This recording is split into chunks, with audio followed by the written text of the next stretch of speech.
Available now on Amazon Prime, which is to say if you pay for Amazon Prime, this is something you don't have to pay any extra to see, is a documentary from 2017 called Life After Flash.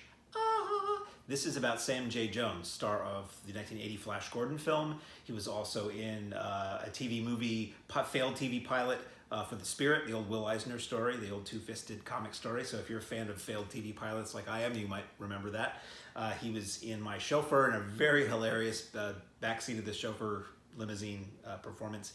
Anyway, this is a story about Sam Jones and how he has dealt with the legacy of being Flash Gordon. He is at this point pretty much only remembered by most people as being from Flash Gordon. It's sort of a where are they now, whatever became of, but it's very interesting to see. It doubles also as really kind of a making of Flash Gordon.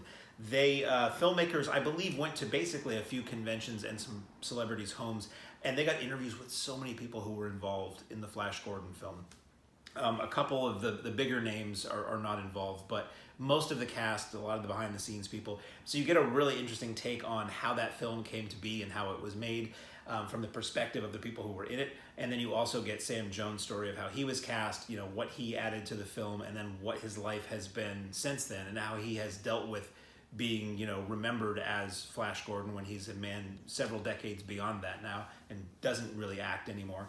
And it talks about how, interesting to me, what does an actor do when they're a hot property for a little while and then that hot property cools? And do you still pursue that when the phone isn't ringing anymore? Do you find other work? Do you try to stay in the industry? What do you do?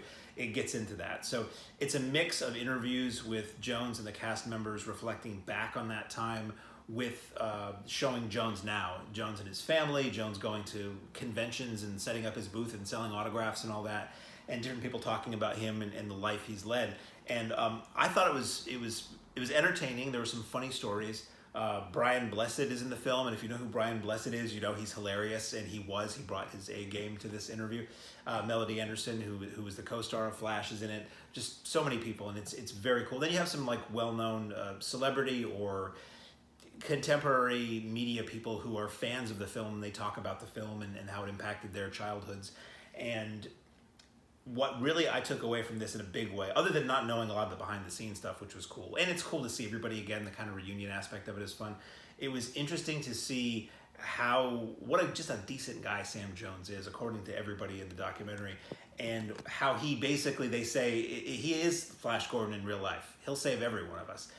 He really cares about other people. He cares about friends and family and fans to a very surprising degree. And he just seems like a decent guy who sees his place in the world, took charge of it, and is totally enjoying the ride. So if you like Flash Gordon, this is, I think, essential viewing.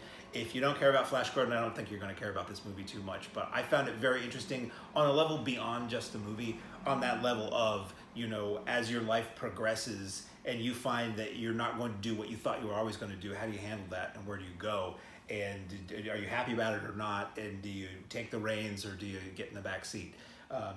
Like Sam Jones did in My Chauffeur. Seriously though, if you ever can find My Chauffeur, it's worth it just for the Sam Jones stuff. He plays an inebriated a-hole just screaming weird things in the back of a limousine, and my friends and I actually, we had this on tape and we copied onto DVD just his segments because they were so funny. Anyway, available on Amazon Prime and on disc, Life After Flash.